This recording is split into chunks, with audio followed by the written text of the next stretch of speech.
Assalamualaikum warahmatullahi ta'ala wabarakatuh. Bismillahirrahmanirrahim. Alhamdulillahi rabbil alamin. Wassalatu wassalamu ala sayyidina wa maulana Muhammadin al-karim wa ala alihi wa itratihi wa ashabihi ajma'in. Ashhadu an la ilaha illallah wahdahu la sharika lah, wa ashhadu anna habibana wa sayyidana wa maulana Muhammadan abduhu wa rasuluhu wa safiyuhu min khalqihi wa habibuhu, addal amanata wa ballagha risalata wa nasaha al-ummata wa kashafa Allahu bihil ghummah.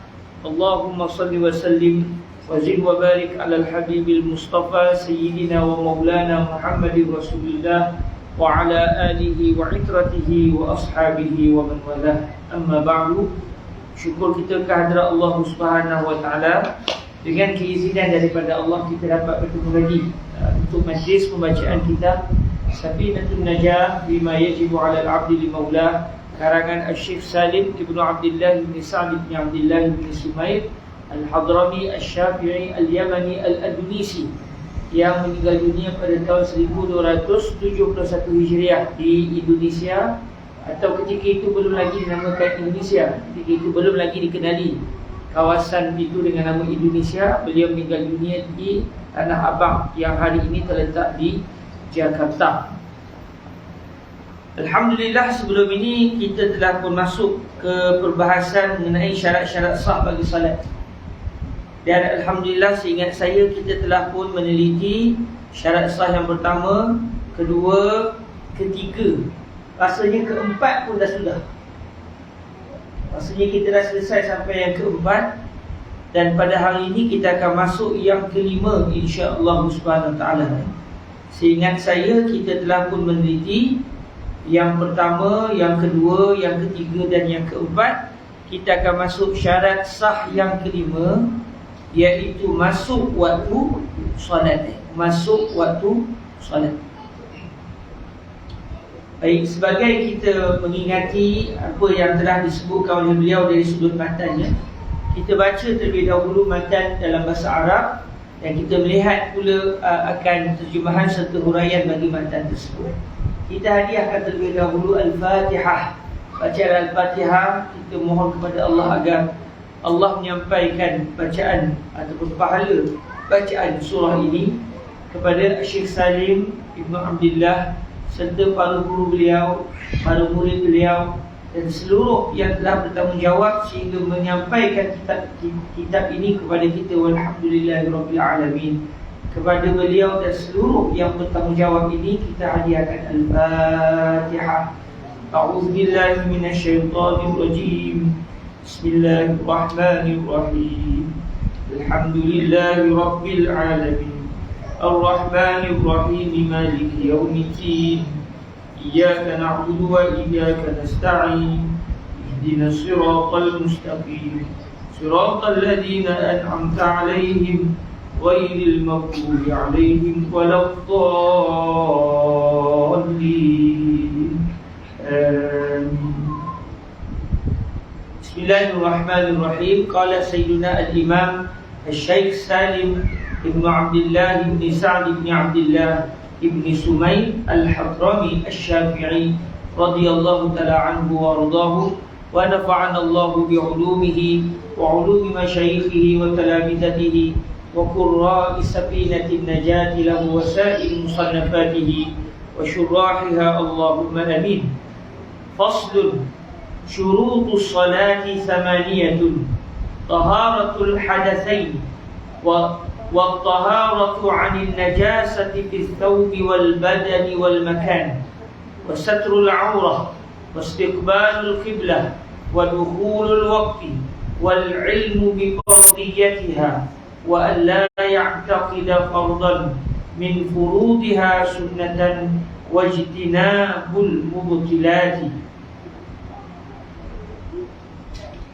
Hari ini kita akan masuk kepada huraian yang berbunyi wa dukhulul waqti dan yang seterusnya.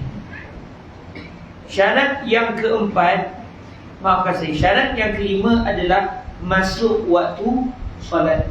Berarti kalau kita sembahyang sebelum masuk waktunya, maka sembahyang itu tidak sah. sembahyang itu tidak sah. Sebab kata para ulama kita, apabila seseorang itu ingin melakukan salat tertentu, sembahyang zuhur contoh, atau asar, atau maghrib, atau isyak, atau subuh, maka disyaratkan untuk kita yakin waktu telah masuk. Yakin. Contoh kalau di Malaysia ni, sebagai contoh, kalau dah pukul 2 suku tu memang sah-sah dah masuk zuhur. Kalau dah pukul, contohnya pukul 6, memang sah dah asar sudah masuk. Jadi apabila kita salat dalam keadaan kita tengok jam ini, memang dah yakin sangat, 100% yakin waktu telah masuk. Tengok apa namanya di kalender tu, pukul berapa hari ini masuk waktu sembahyang zuhur contoh. Kita tengok jam, dah masuk dah. Maka ketika itu, kalau kita salat zuhur ketika itu, walaupun lepas tu baru azan, maknanya muazzin tersalah ataupun terlambat sampai ke surau ataupun ke masjid, azan lebih lewat daripada waktu. Adapun salat kita itu adalah sah kerana kita sembahyang setelah kita mendapati waktu salat zuhur contohnya telah masuk. Itu memang pasti 100%. Sebab kita dah tengok di kalender sebut pukul berapa masuk zuhur, pukul berapa masuk asar sebagai contoh. Katakan kita pula jam tak ada, kita tengok jam tak ada, kemudian hari tu pula mendung, tapi kita duk agak-agak, daripada tadi ni saya berselawat pada Nabi, tadi saya ingatnya daripada rumah tadi pukul 12.30 saya keluar daripada rumah menuju ke satu tempat, katakan pergi rumah kawan. Sepanjang daripada 12.30 saya telah pun berselawat sebanyak 400 kali kepada Rasulullah SAW sepanjang perjalanan. Jadi dia kata kalau ikut pengalaman selama hari ini, kalau 15 minit dapat 100 selawat. Maknanya kalau tadi saya dah dapat 400 selawat, maknanya dah berlalu sejam. Jam tak bawa, handphone mati bateri. Jadi dia sampai ke satu tempat, kira-kira ni tadi saya keluar daripada rumah pukul 12.30. Kalau ikut-ikutnya sekarang ni dah pukul 1.30 dah ni. Dan waktu masuk kalau tak silap 1 suku. Jadi dia rasa insya-Allah dah masuk waktu, tetapi tidak yakin. Tidak yakin di sini maksudnya tidak pasti 100% yang waktu telah masuk. Tetapi hasil daripada agakannya dengan meneliti bahawa tadi sampai ke tempat ni dah 400 kali berselawat. Bila 400 kali selawat, pengalaman dia kalau 100 kali dia akan ambil masa 15 minit sebab dia selawat pelan-pelan, relax begitu. Maknanya kalau dah sampai 400 selawat, keluar dari rumah tadi pukul 12.30, maknanya sekarang ni insya-Allah sudah pukul 1.30. 1.30 insya-Allah dah masuk waktu zuhur. Jadi dia kata mula sembahyang zuhur. Dia pun berhenti tepi jalan, dia tengok ada kawasan kosong sikit, dia pun angkat takbir sembahyang zuhur. Walaupun dalam kitab ini disebut wadukhulul waqti, waktu telah masuk, tetapi maksud waktu telah masuk adalah yakin 100% waktu telah masuk. Macam contoh yang saya datangkan mula-mula tadi, tengok dah pukul 1.30. Dia pun menengok di kalender, hari ni zuhur pukul 1.20 contoh, memang dah masuk waktu. Jadi dia sembahyang zuhur dalam keadaan yakin 100% waktu telah masuk. Kalau contoh yang kedua tadi, yang isu selawat 400 kali tadi, dia agak-agak, tetapi dengan dia panggil dalam bahasa Arab panggil ijtihad, hasil sangkaan dia setelah dia meneliti kemungkinan-kemungkinan yang berlaku, dia rasa insya-Allah, berat hatinya mengatakan zuhur telah masuk. Jadi dia sembahyang dalam keadaan ketika itu rasa hati dia insya-Allah, walaupun tak pasti 100%, dia merasakan waktu telah masuk. Makanya ketika itu sembahyang yang dia lakukan adalah sah. Kalau dia tak tahu dah masuk ke tidak, jam tak ada, apa pun tak ada, dan dia pun tak tahu nak kata, tak ada sebarang sangkaan dalam hati dia, dia kata bantai je lah, mayang je lah, kata manalah tahu dah masuk tu. Dia pun sembahyang zuhur berrakaat, dia pun tak tahu dah masuk ke tidak, tak ada langsung dia agak-agak waktu ni kalau ikut-ikut dah masuk ke tidak. Dia kata tak apalah, sembahyang je lah, Allah lebih mengetahui. Konon-kononnya cara tu cara tasawuf. Allah lebih mengetahui. Dia pun sembahyang macam tu dalam keadaan dia tak tahu salatul Fatih waktu dah masuk, dan dia pula tidak ada sangkaan yang kuat menunjukkan waktu telah masuk atau tidak. Dia main bantai sembahyang itu saja, 4 rakaat. Tak lama lepas tu kawan dia telefon. Handphone dia, orang call dah dapat, dia nak menengok nombor dah tak boleh. Contoh, katakan handphone dia dah rosak, kawan dia telefon. Lepas tu dia tanya ke kawan dia, "Yo, aku nak tanya kamu soalan." Apa dia? Tanya hukum ke? Tidak, bukan tanya hukum. Habis dia tanya apa? Sekarang pukul berapa? Kawan dia kata sekarang 2.30. Alhamdulillah, dia kata. Kenapa? Aku tadi 5 minit lepas, aku agak-agaknya waktu dah masuk, tapi aku pun tak tahu masuk ke tidak. Aku pun tak ada langsung rasa entah masuk entah tidak. Aku main bantai semayang. Maknanya tadi aku semayang waktu dah masuk. Kawan dia dengar, kawan dia kata, "Tadi kamu agak-agak ke?" "Tak ada agak-agak, aku main hentam dia. Aku pun tak tahu waktu dah masuk ke tidak. Hati aku langsung tak ada perasaan, entah dah masuk, entah tak masuk. Aku betul semayang je lah, lepas tu aku nanti nak tanya kawan, dah masuk waktu ke tidak." Kawan dia yang dengar tadi kata apa? "Yo, betul kamu sembahyang dalam waktu, tapi masa kamu sembahyang tu, kamu langsung tak ada keyakinan, kamu langsung tak ada sangkaan yang kuat waktu dah masuk. Minta maaf yo, kamu kena sembahyang sekali lagi." Sembahyang sekali lagi kan aku sembahyang dalam waktu. Betul kamu sembahyang dalam waktu, tapi kamu tidak ada langsung dalam hati kamu sangkaan yang kuat waktu telah masuk. Sedangkan kita nak sembahyang fardu ni, kita kena pastikan salatul Fatih waktu telah masuk, atau kita agak-agak. Kalau kira macam ni daripada tadi keluar dari rumah pukul gini-gini, insyaAllah dah masuk waktu, ada sangkaan yang kuat waktu telah masuk. Kalau macam tu, baru kita boleh solat. Kalau tak pasti dan tak ada langsung sangkaan kuat dalam hati kita waktu dah masuk, memang kalau kita sembahyang juga, walaupun kebetulan dia memang waktu telah masuk, solat tadi tidak sah. Pelik kan?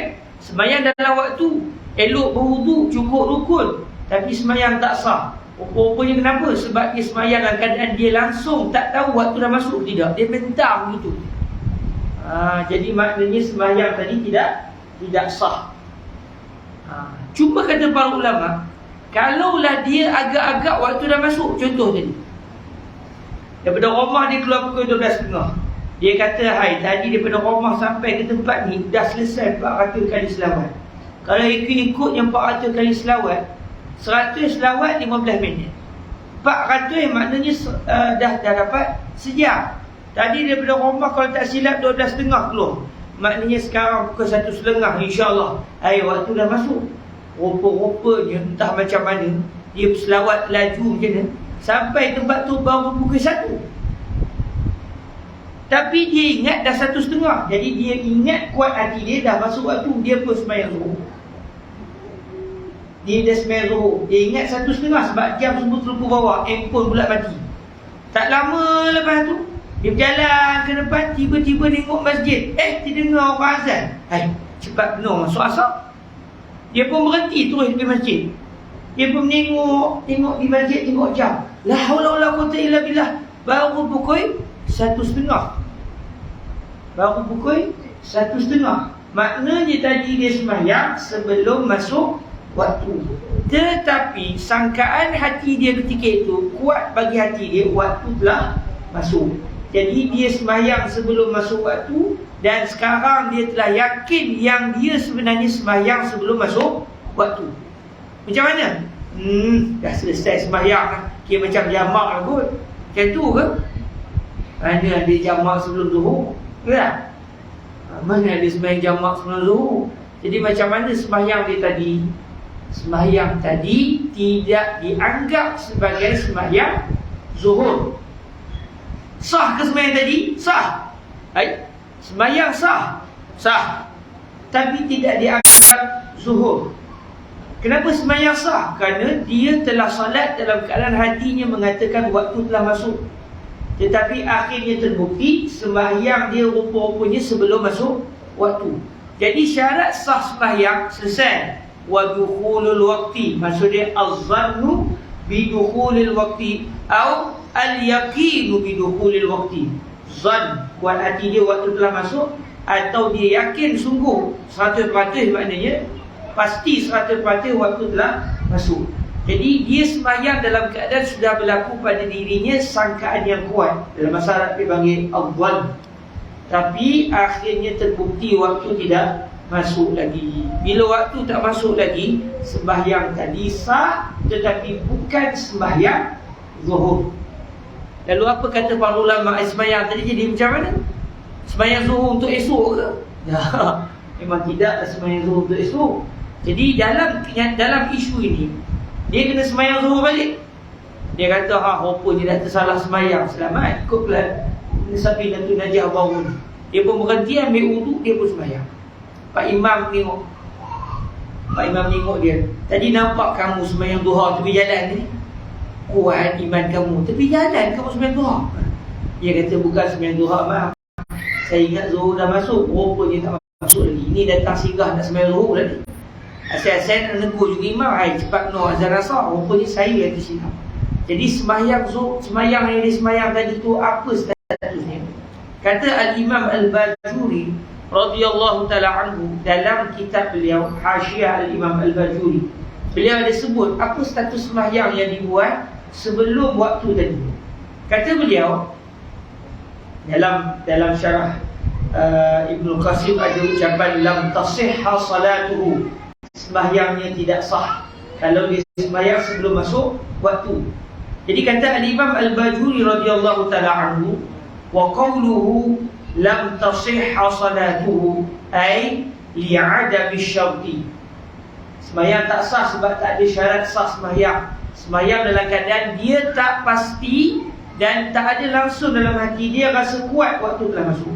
Dia kata aku tak tahu entah masuk tak masuk, sembahyang je lah. Orang begini sembahyangnya tidak sah.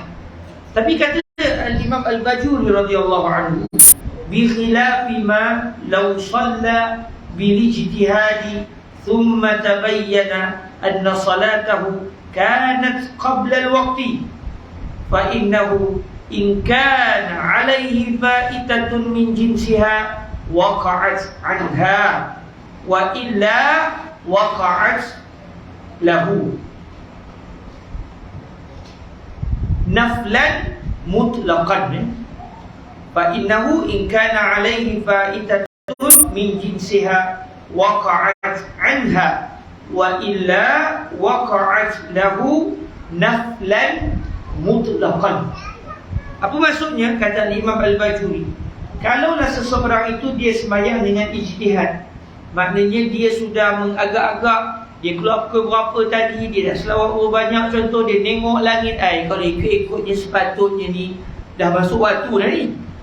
Dia pun sembahyang zuhur contohnya, rupanya sembahyang ni sebelum waktu. Setelah dia sembahyang, macam tadi contoh tadi, dia lalu depan tu orang azan. Dia kata, hai muazzin terlambat azan. Dia pun berhenti tengok jam, memang betul baru masuk.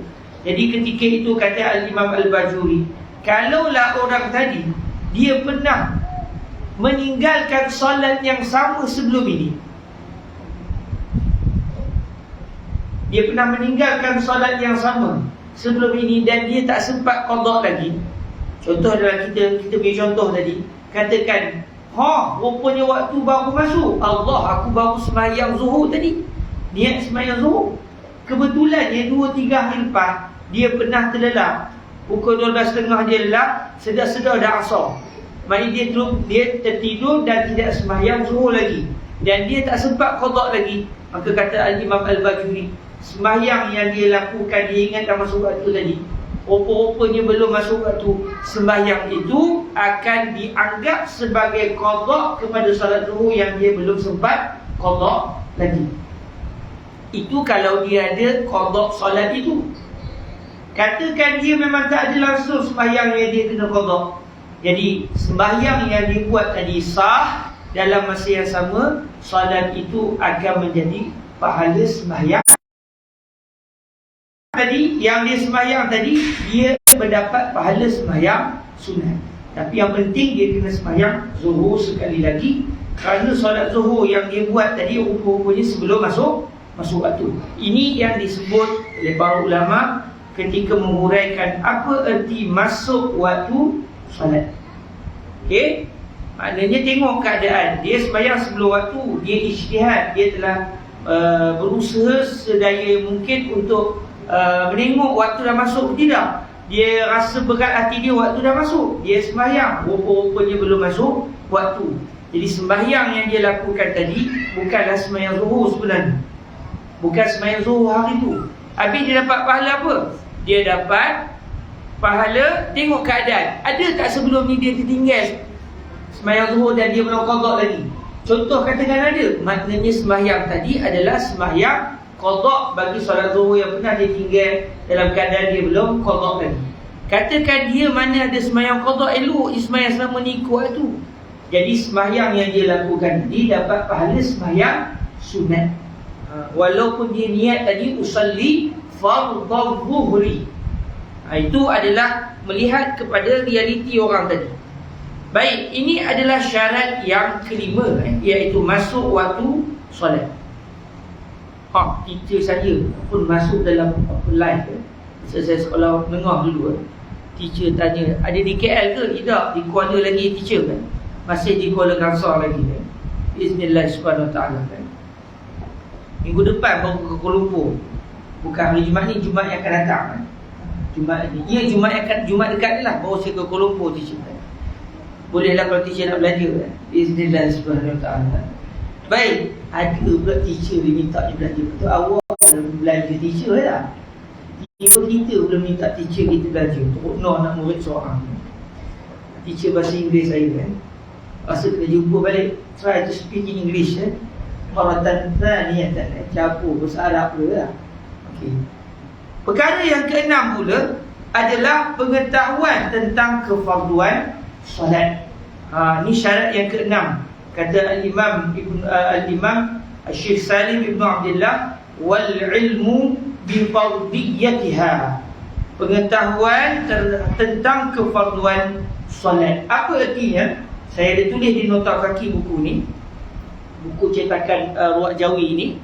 Di bahagian bawah nota kaki ni saya tulis, maka seseorang yang mendirikan solat fardu zuhur dalam keadaan dia tak pasti adakah solat zuhur sebenarnya solat yang wajib atau solat yang sunat, solatnya adalah tidak sah. Satu orang, "Moh kita solat zuhur yuk." Yalah, mula. Habis sembahyang, kawan dia kata, "Alhamdulillah selesai kewajipan kita hari ni." Dia kata, sembahyang zuhur wajib ke? Kenapa pula kita tanya? Ya Allah, selama ni aku ingat sembahyang yang wajib sembahyang subuh, asar, maghrib dan isyak serta sembahyang witir. 5 hari, 5 kali sehari semalam. Subuh, asar tu maghrib, isyak, witir. Dia faham gitu. Selama ni dia sembahyang zuhur tapi usalli sunnat az-zuhri 4 rakaat. Makmuman lillahi ta'ala contoh. Orang macam ni tak sah sembahyang. Kerana dia menganggap sembahyang fardu bukan sembahyang fardu. Tapi insya-Allah rasa-rasanya dah tak ada dah hari ni orang yang solat zuhur dia ingat sembahyang zuhur rupanya sunat. Asar dia ingat sembahyang sunat. Kita semua tahu 5 waktu sehari semalam, iaitu sembahyang subuh, zuhur, asar, maghrib dan isyak. Sembahyang witir wajib ke? Dalam mazhab kita tidak wajib sembahyang witir. Dalam mazhab Al-Imam Abu Hanifah An-Nu'man radhiyallahu ta'ala anhu ardahu, Al-Imam Abu Hanifah ni seorang ulama hadis. Beliau ada satu kitab hadis beliau yang dinamakan Musnad Al-Imam Abi Hanifah. Hadis yang beliau kumpulkan dan dibukukan dalam satu buku kitab-kitab hadis riwayat Al-Imam Abu Hanifah. Beliau juga seorang ulama hadis yang terkenal. Selain daripada itu, beliau juga seorang ulama fiqh yang terkenal. Dan beliau seorang kaya. Banyak anak-anak murid yang susah, beliau lah yang support. Yang penting mengaji. Dulu di Masjid Al-Azhar Al-Sharif, siapa datang mengaji dapat duit. Jadi orang dulu senang, tak ada duit, mau mengaji, dapat duit. Orang dulu begitu, dia ada wakaf khusus untuk dijadikan sebagai dana untuk membiayai mana-mana pelajar yang nak belajar di Al-Azhar Al-Sharif. Tak ada duit je, pergi mengaji. Rasa aku dah tak lalu nak mengaji, boleh dapat duit juga. Cara dia macam mana? Jadi tukang sapu-sapu masjid ada juga. Tapi yang belajar lagi yang kalau kita belajar dapat duit, cumanya kalau jadi tukar sapu sampah tu lagi banyak dapat. Lagi banyak dapat. Maksudnya dari segi imbuhan, siapa yang jadi tukar sapu sampah masjid, dia banyak lagi dapat. Kalau dia jadi pelajar, kurang sikit dapat, tapi masih juga dapat. Hari ni pelajar yang kena bayar yuran, tak? Buat macam mana zaman sudah berubah. Tapi manalah tahu tak? Tiba-tiba ada orang kaya dia kata, elok juga cara begitu. Duit aku dalam bank sampai 20 juta, tak tahu nak buat apa dia. Larat nak makan kambing ni tiap hari, ke Poyang, ke sana ke sini, jongkit ke sana ke sini contohnya. Larat nak makan kambing ni tiap hari, naik darah nanti contoh. Dia pun fikir, baiklah kita mana-mana pelajar nak bagi duit ke pelajar tu untuk belajar. Manalah tahu, kembali kepada zaman satu ketika dahulu, orang yang belajar dia dibantu oleh masyarakat Islam supaya dia dapat menumpukan dalam bidang pembelajaran. Jadi dalam isu kebiasaannya, bagi orang yang melakukan solat zuhur, asar, maghrib, isyak dan subuh, biasanya kita semua insya-Allah mengetahui yang itu adalah sembahyang fardu. Jadi jarang sangatlah orang yang dia tak tahu langsung sembahyang zuhur tu wajib, asar tu wajib, isyak tu wajib. Rasanya dah zaman hari ni dah tak ada dah orang yang tak tahu perkara tersebut. Jadi syarat yang ke-6 ini disebutkan oleh beliau, tetapi realiti untuk masyarakat kita pada hari ini, insya-Allah semuanya sudah mengetahui bahawa 5 waktu itu adalah fardu ke atas kaum muslimin. Tetapi Al-Imam Abu Hanifah An-Nu'man mengatakan ada satu lagi sembahyang yang wajib kita lakukan, iaitu sembahyang sunat witir bagi kita, tapi bagi mereka fardu. Imam Abu Hanifah, saya cerita tadi, orangnya kaya, dia yang support anak-anak murid, dan bajunya kalau dia mengajar tu meheh tuan-tuan, meheh bajunya. Orang kaya lah katakan, tapi dalam masa yang sama seorang yang zuhud. Baju lawa, cantik orangnya, baju meheh, tapi zuhud orangnya. Sebab zuhud bukan pada pakaian yang compang-camping, zuhud pada hati. Kalau hati seseorang itu sudah tidak terikat dengan dunia, dia seorang yang zuhud. Walaupun belanja hadiah dia, makan minum dia tak makan warung-warung tepi jalan, hotel dia tiap hari, tapi zuhud. Kejut tak? Kita kata ini tak zuhud dan ni tak. Zuhud melihat pada hati dia. Kalau orang tu miskin, makan pun pergi warung biasa-biasa saja, kadang-kadang sampai makan pun terpaksa bersukat-sukat, tapi hatinya gila ke dunia, walaupun nampak macam orang zuhud, pada hakikatnya dia bukan seorang yang zuhud. Imam Abu Hanifah, seorang ulama yang terkenal, di dalam kajian beliau, setelah beliau meneliti ayat-ayat Al-Quran dan juga hadis Rasulullah SAW, beliau berpandangan sembahyang witir adalah wajib. Dan ada, saya pernah pergi ke satu kampung di belah-belah Zakazig di Mesir. Di kampung tu habis saja sembahyang isyak, dia pun pakat bangun buat 2 rakaat. Lepas habis wirid apa semua, dia pun wirid masing-masing. Habis selesai wirid, dia berbangun buat sembahyang 2 rakaat ba'diyah. Jadi kita lepas 2 rakaat ba'diyah, kita pun okey nak balik. Kawan saya tarik saya, dia kata, dah buat witir ke belum? Saya kata tak buat. Bangun, kena buat witir. Jadi orang lain semua begitu, dia akan buat 2 rakaat, lepas tu buat satu lagi rakaat untuk solat witir. Rupanya orang kampung tu bermazhab dengan mazhab Imam Abu Hanifah, yang mereka diajar witir adalah wajib. Mungkin mereka pun tak tahu, rupanya mazhab Imam Asy-Syafi'i mengatakan witir tidak wajib. Tapi bagi Imam Abu Hanifah, hasil beliau meneliti ayat-ayat Al-Quran dan juga hadis, beliau mendapati bahawa pahaman beliau sembahyang witir adalah wajib. Tetapi kefahaman ini tidak pula dipersetujui oleh Al-Imam Asy-Syafi'i dengan dalil yang dipegang oleh Al-Imam Asy-Syafi'i. Jadi setiap ulama tu bukan mereka tidak meneliti dalil, tapi cara faham tu kadang-kadang berbeza setelah mereka meneliti dalil-dalil syar'an. Tapi yang sedihnya kita mazhab Imam Asy-Syafi'i ini dah sunat, buat tak? Malam-malam buat tak sebelum tidur? Witir 3 rakaat contohnya. Sebab yang afdalnya witir ni tengok masing-masing. Kalau dia tu selalunya memang bangun sebelum subuh, setengah jam sebelum subuh memang dia akan bangun, elok dia witir di akhir malam sebelum subuh tu. Tapi kalau dia biasanya jam loceng dia bunyilah macam mana pun dia takkan tersedar, Tetapi jam loceng paling ampuh bila sebut Allah, sebut nama Allah terjaga dia.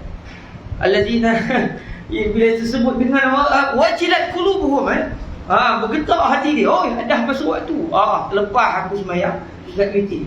Niat dia tiap-tiap malam, insya-Allah nak bangun qiyam. Udahnya memang terniam sampai ke pagi. Niam tu maknanya tidur.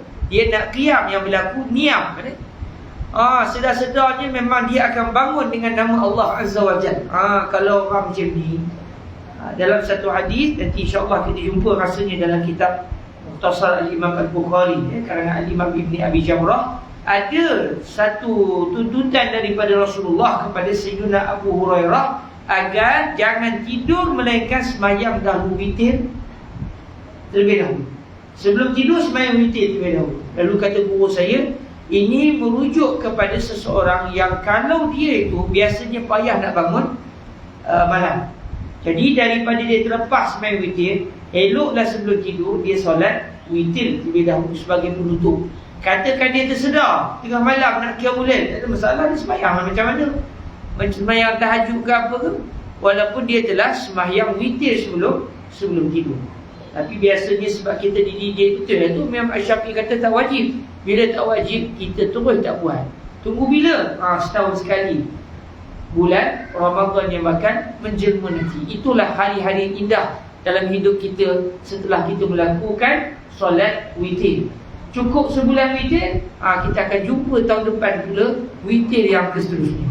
Sedap mengata ke tuan-tuan, saya mengata ke saya sebenarnya ni. Sedap mengata ke orang lah. Silakan cikgu. Sunat muakkad tu tak saya tuntut, nak kena rujuk balik. Tetapi dia antara solat yang dituntut sangat. Cuma adakah masuk dalam kategori termasuk dalam sunat muakkad atau tidak, yang tu saya tak pasti. Tetapi dia termasuk dalam sembahyang sunat yang memang dituntut. Sehingga bayangkan ada ulama kita, contoh macam Imam Abu Hanifah, sampai berpendapat witir itu wajib. Maknanya beliau setelah meneliti dari syarak, pandangan beliau dari syarak mengarahkan dan mengisyaratkan yang sembahyang witir adalah wajib. Dalam biasa bila ulama berbeza pendapat, ada yang kata wajib, ada yang kata sunat. Walaupun kita berpegang dengan pandangan yang sunat, afdalnya apa? Al-khuruju minal khilafi mustahab. Keluar daripada percakapan para ulama itu yang lebih afdal. Bukan ada halang-halang sunat, buatlah. Tak. Kita buat sebab ada yang kata wajib. Manalah tahu di akhirat nanti rupa-rupanya Allah Ta'ala sebut ke kita, kamu mazhab Imam Syafi'i kata sunat, kamu tak sembahyang, aku witir. Padahal aku sebenarnya mahu mengatakan witir itu wajib. Kita itu baru tahu. Allah Ta'ala maklumkan kita di akhirat. Contohnya, witir rupanya wajib. Habis kita berdosa ke selama ni? Tidak. Sebab kita berpegang kepada ijtihad Al-Imam Syafi'i yang mengatakan sunat. Katakan di akhirat nanti rupanya betul adalah pandangan Imam Abu Hanifah, tidaklah kita berdosa. Tapi rugi kita kerana kita tidak melakukan sembahyang yang rupanya adalah wajib. Ini contohlah, saya pun tak tahu apa yang akan disebut di akhirat nanti. Tetapi bila ada yang mengatakan wajib, ada yang mengatakan sunat, afdalnya kita buat yang berdasarkan pandangan yang mengatakan wajib. Contoh macam sapu kepala ketika berwuduk. Dalam mazhab Imam Syafi'i asal sentuh saja. Sentuh selai rambut, sentuh setengah rambut boleh juga. Tetapi mazhab Imam Malik berpendapat wajib sapu seluruh kepala.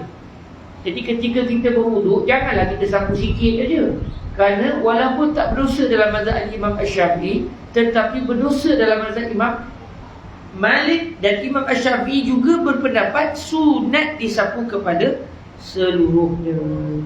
Baik, itu adalah perkara yang ingin disebutkan. Silakan cikgu. Tentang masa mengikut matahari itu kan, yang tadi kan, sebab tadi kita kena solat dengan yakin ataupun tuan kan. Jadi adakah kita berpandukan pada waktu yang telah ditetapkan dalam yakin ataupun tuan? Sebab itu yang ini. Kemudian tadi yang kedua, kadang-kadang bila kita tersilap tengok apa nama pada kalender takvim solat tu kan, kita dah ingat tak berubah lagi macam malam rupanya dah kita tak sempat tengok dia tak ada tempat temperatur tu. Tapi bila balik kita tengok pada takvim balik, dia dah berubah kan. Okey. Dua soalan. Soalan pertama, adakah takwim jadual solat yang ada di kalender kita itu termasuk dalam kategori yakin ataupun solat? Sebenarnya ia termasuk dalam kategori yakin. Dia sudah dianggap sebagai yakin kerana ia adalah berdasarkan kajian falak.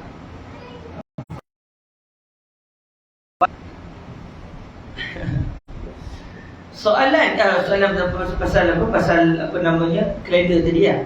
Kajian falak pada hari ini dia seumpama sudah sampai ke tahap yakin.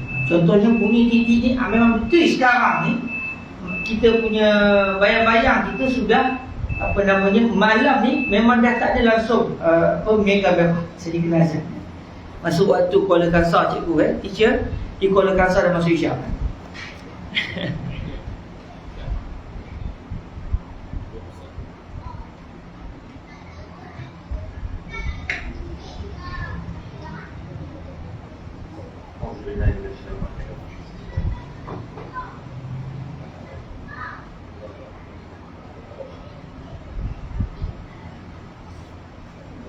Allahu Akbar, Allahu Akbar.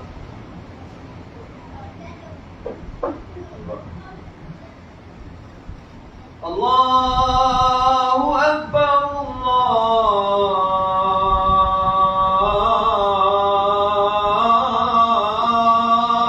Akbar.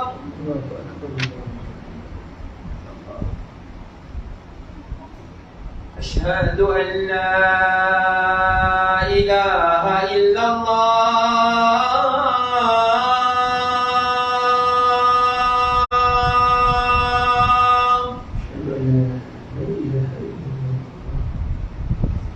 أشهد أن لا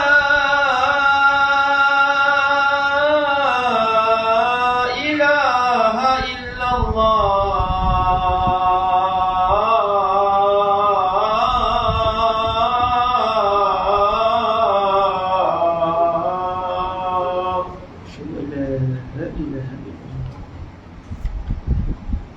أشهد أن محمدا رسول الله.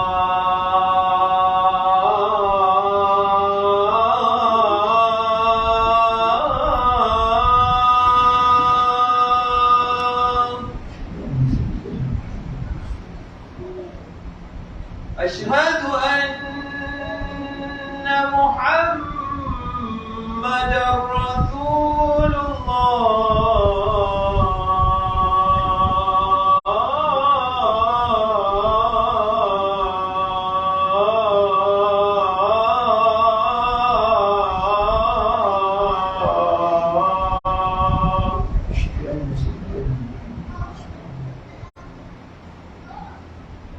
حي على الصلاة.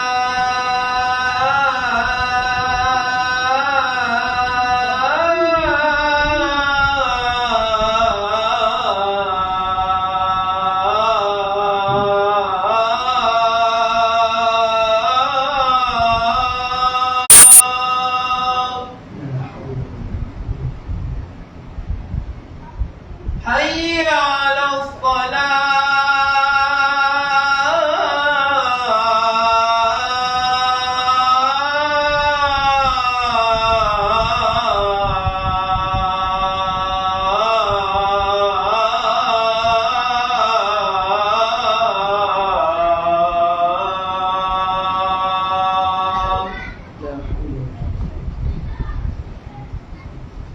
حي على الفلاح.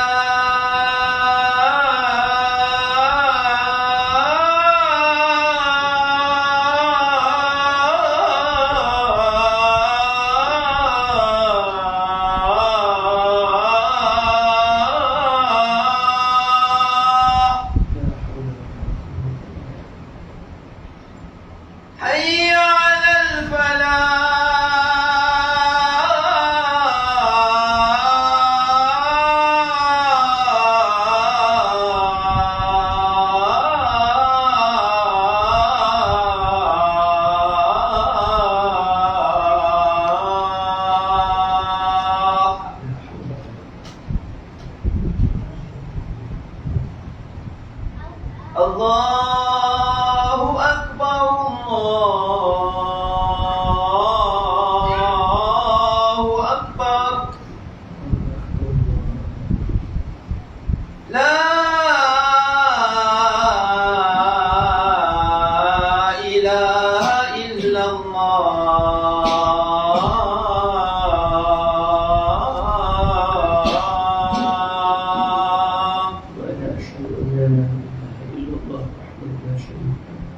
وأشهد أن سيدنا ومولانا محمدا عبده ورسوله رضيت بالله ربا وسيدنا محمد رسول الله بالإسلام دينا اللهم ربنا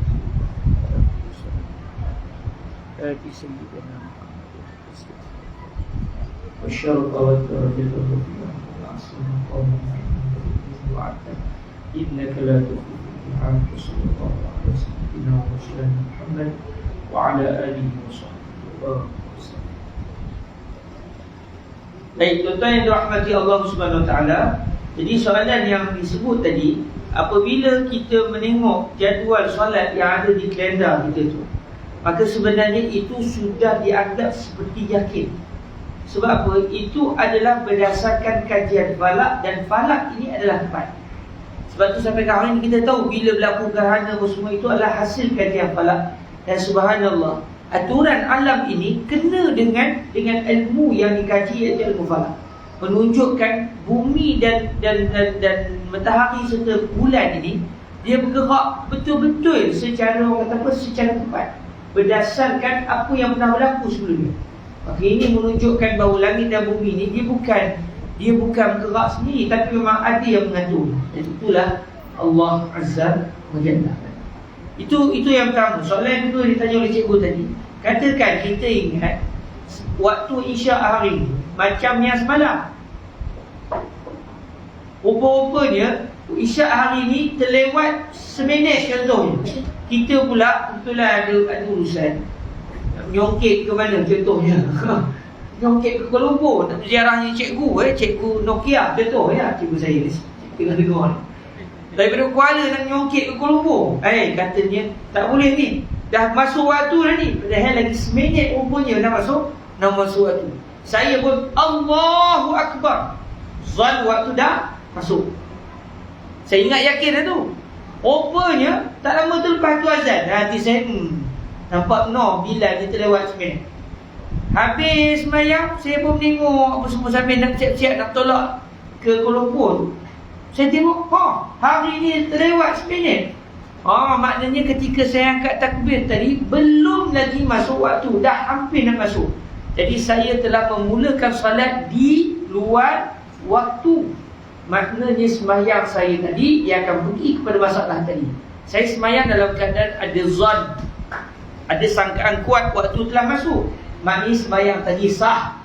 Tetapi ia tidak dianggap sebagai semayang isyak. Habis tadi semayang apa? Tengok, pernah tak kita tertinggal semayang isyak sebelum ni yang belum qada lagi? Ada? Itulah qada semayang isyak. Selesai.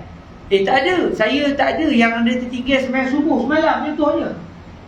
Maknanya kalau begitu, semayang yang kita ingat isyak tadi tu, dia mendapat pahala semayang sunat.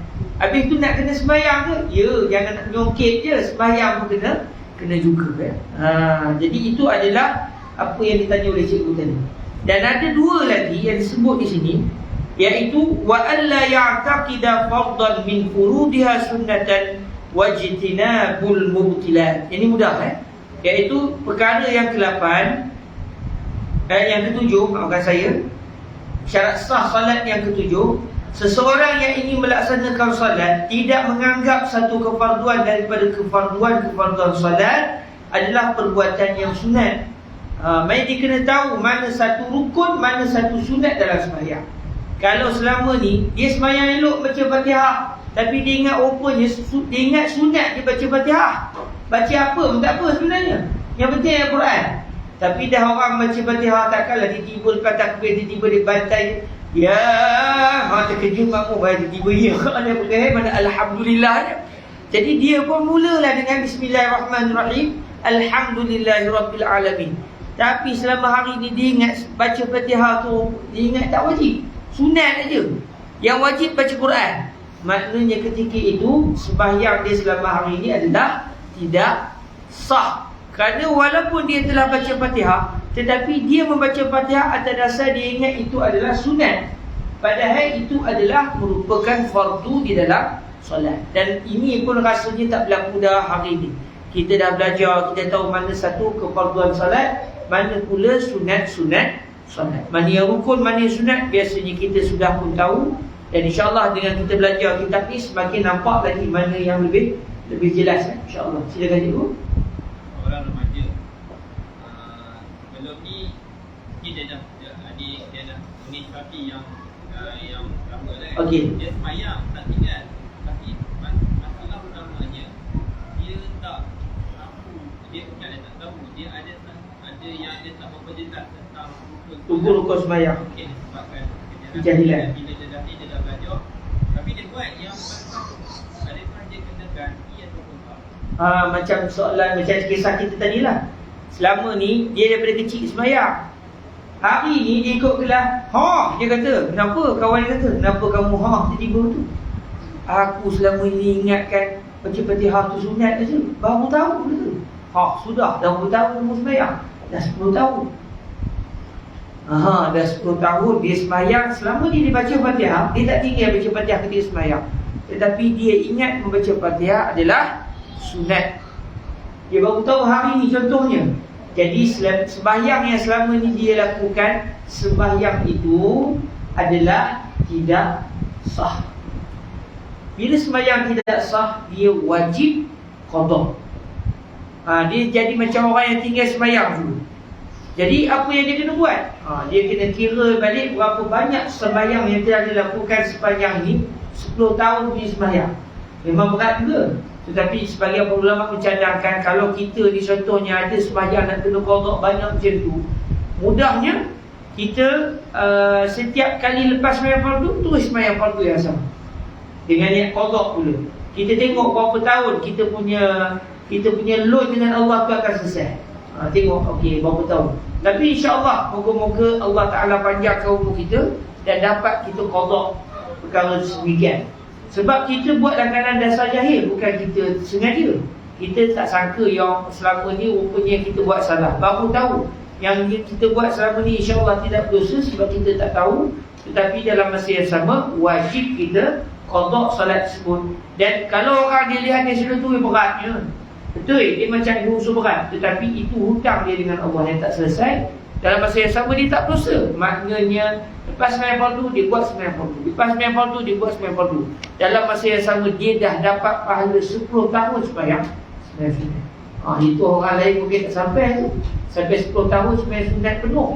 Tiap-tiap hari 5 kali sembahyang sunat mungkin orang lain tak buat. Dia dah dapat pahala dah insya-Allah. Cuma dia kena hutang, bayar hutang dengan Allah Subhanahu Wa Taala. Moga-moga Allah bagi kekuatan kepada dia untuk melakukan solat tersebut.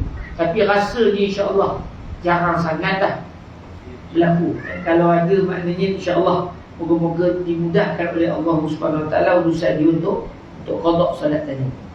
Kalau mu'allaf kita dah cerita kat dia, tapi mungkin faktor dan cerita habis ini rukun secara lipat kan, tapi dia terlupa dan dia ataupun dia dah umur dah nyanyi sebagainya kan. Jadi dia sembahyang ikut orang je. Kalau orang tu sebagai contoh ada keuzuran, dia dah tua, kita baru masuk Islam, kita terang dia tak faham lagi. Lepas tu kita kata, kalau macam ni kena qada ni, kita sebut begitu, ketak kawan tu, kena qada, tak payah masuk Islam, bahaya pula. Jadi kalau orang macam ni kita sebut takat yang mampu kita dan serahkanlah dia kepada Allah Subhanahu Wa Taala. Kita bagi tahu dia sekali, contoh dia yang wajib sekali, jadi kita maklum dia.